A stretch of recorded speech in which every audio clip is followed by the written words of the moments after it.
Shalom, selamat malam Bapak Ibu Saudara yang dikasihi Tuhan Yesus Kristus. Selamat kita berjumpa kembali dalam renungan pada malam hari ini, hari Jumat tanggal 29 Mei 2026. Dan kiranya saudara semua ada dalam keadaan yang baik, penuh sukacita, kuat dalam iman dan berlimpah berkat Tuhan. Sebelum kita mendengarkan kebenaran firman Tuhan, mari kita berdoa. Bapa kami yang di sorga, Bapa dalam nama Tuhan Yesus Kristus, terima kasih kami bersyukur untuk segala berkat kemurahan-Mu, pimpinan-Mu sepanjang hari ini. Tuhan sudah menolong dan memampukan kami dalam menghadapi segala situasi. Kembali pada saat ini kami mau mendengarkan sabda firman-Mu. Urapi kami Roh Kudus agar kami mengerti dan mentaati akan setiap kehendak-Mu. Dalam nama Tuhan Yesus kami berdoa. Haleluya. Amin. Saudara yang dikasih Tuhan, ayat firman Tuhan saat ini terdapat dalam kitab Nabi Yeremia pasal 4 ayat yang ke-14. Tertulis demikian. Bersihkanlah hatimu dari kejahatan, hai Yerusalem, supaya engkau diselamatkan. Berapa lama lagi tinggal di dalam hatimu rancangan-rancangan kedurjanaanmu? Saudara yang dikasih Tuhan, setiap rumah tinggal di dunia ini selalu berdebu. Setiap hari perlu dibersihkan. Tidak ada satupun rumah tinggal, apartemen atau tempat tinggal apapun yang bebas dari debu. Dan itu sebabnya karena setiap hari selalu ada debu, ada kotoran, maka rumah perlu dibersihkan. Ibarat seperti rumah, saudara, yang perlu dibersihkan setiap hari. Hati, pikiran kita juga perlu dibersihkan setiap saat. Karena ada banyak hal yang kotor yang tidak berkenan. Ibarat seperti debu yang memenuhi pikiran kita. Dan itu semua harus dibersihkan supaya hati dan pikiran kita menjadi bersih. Dalam Yeremia 4 ayat 14 ini tertulis, bersihkanlah hatimu dari kejahatan, hai Yerusalem, supaya engkau diselamatkan. Berapa lama lagi tinggal di dalam hatimu rancangan-rancangan kedurjanaanmu? Nabi Yeremia menjadi salah satu nabi yang dipakai Tuhan untuk berbicara kepada bangsa Yehuda.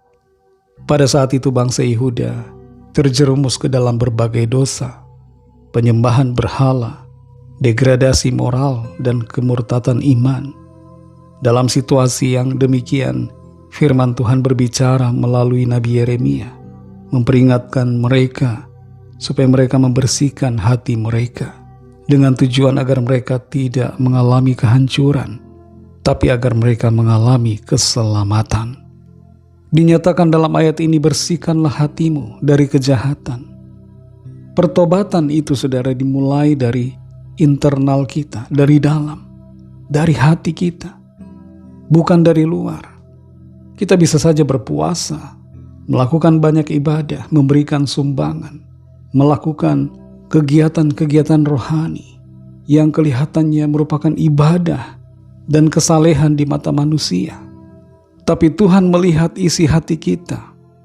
Percuma kalau kita beribadah, melakukan hal-hal yang nampak rohani, tapi kalau hati kita masih dipenuhi dengan kekotoran, dosa, dan kejahatan. Tuhan meminta agar setiap kita membersihkan hati. Dan inilah yang menjadi kehendak Tuhan yang utama, supaya hati kita bersih, kudus di hadapannya. Hati di sini merupakan pusat kehidupan kita, di mana di sana ada akal budi kita, kehendak dan perasaan, serta keputusan-keputusan kita. Dan itu sebabnya Tuhan meminta supaya kita membersihkan hati kita, supaya benar-benar terjadi suatu perubahan secara total dalam cara berpikir kita, keinginan-keinginan kita, dan arah kehidupan kita. Tuhan meminta agar umatnya membersihkan hati, bukan tujuan untuk menghancurkan, tapi tujuan keselamatan. Teguran Tuhan ini bukan karena Tuhan kejam, tapi sekali lagi karena Tuhan ingin menyelamatkan umatnya. Kalau setiap kita sungguh-sungguh bertobat secara batiniah, dari dalam secara internal, maka kita akan mengalami keselamatan. Hati yang percaya kepada Kristus dan sungguh hidup dalam penyerahan diri, ketaatan kepada Tuhan, itulah yang membawa kita kepada keselamatan. Saudara yang dikasihi Tuhan, bagian terakhir dari ayat ini dikatakan, berapa lama lagi tinggal di dalam hatimu rancangan-rancangan kedurjanaanmu. Mau sampai berapa lama kita terus menyimpan kejahatan dalam hati kita? Mau sampai kita mati, habis nafas? Jangan sampai terlambat, saudara. Selama kita masih hidup, selama kita belum sampai titik akhir kehidupan kita di bumi ini, mari bersihkan hati kita dan hidup sungguh-sungguh di dalam pertobatan. Iman harus disertai dengan perbuatan. Tinggal dalam kasih karunia-Nya berarti menanggalkan dosa dan kedagingan. Mari kita berdoa. Terima kasih Tuhan Yesus, kami bersyukur untuk firman-Mu yang sudah kami dengar saat ini. Firman-Mu yang menolong kami untuk mengerti bahwa kami harus membersihkan hati kami dari segala pelanggaran, dosa, dan kejahatan.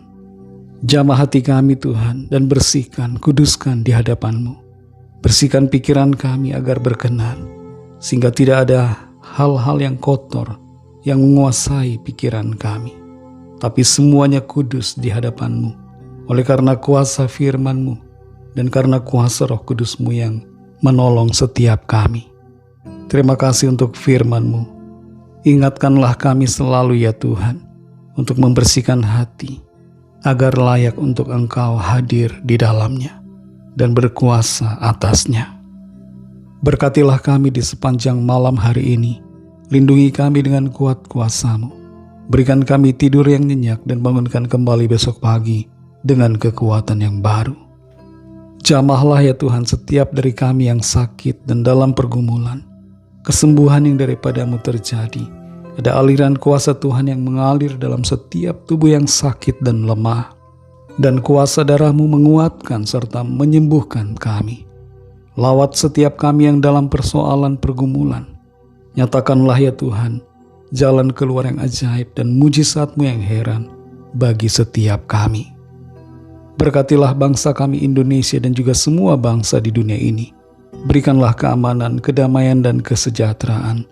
Dan curahkanlah Roh-Mu yang kudus, agar setiap orang dari segala bangsa percaya kepada-Mu dan menerima anugerah keselamatan.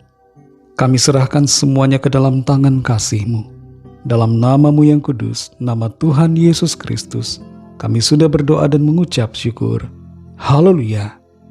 Terimalah berkat Tuhan. Tuhan memberkati engkau dan melindungi engkau. Tuhan menyinari engkau dengan wajah-Nya dan memberikan kasih karunia.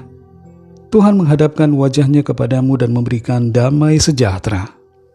Berkat dan anugerah Allah Bapa, kasih karunia dari Tuhan Yesus Kristus, dalam persekutuan dengan Roh Kudus, menyertai saudara semua, sekarang ini dan sampai Maranatha, Tuhan Yesus datang kembali, dan bahkan sampai selama-lamanya. Dalam berkat nama Tuhan Yesus Kristus, haleluya, amin. Puji Tuhan, saudara yang dikasihi Tuhan. Tuhan Yesus memberkati saudara semua. Selamat beristirahat dan sampai jumpa dalam renungan yang berikutnya. Haleluya.